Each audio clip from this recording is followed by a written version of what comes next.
of the blue chips are having a rethink on this, including BP and others. And Barry Norris is founder of Argonaut Capital Partners, a specialist equity fund management company. Barry, we've had all these years of enthusiasm for green investment, for ESG. Is there a bit of a rethink going on out there?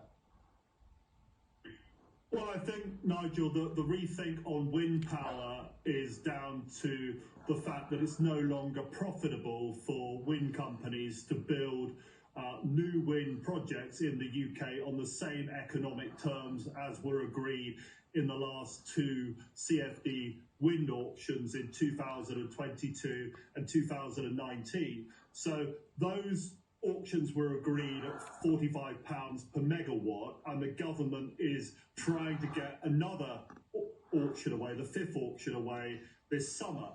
Now, the problem with that is that the projects that were agreed to be built in 2022 still haven't been built because the companies are complaining that the economics are not generous enough, and therefore they're asking for the taxpayer to put their hand in the pocket to subsidise them even more to get the projects built.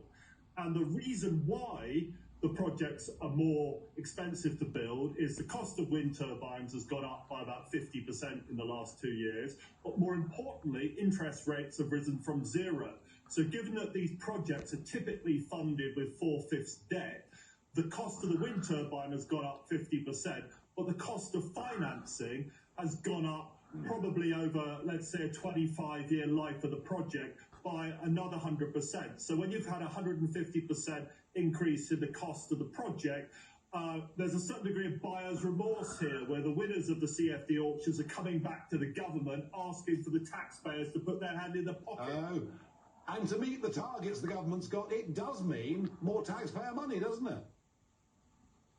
Indeed. I mean, there is no wind operator in the UK that is willing to operate in the free market.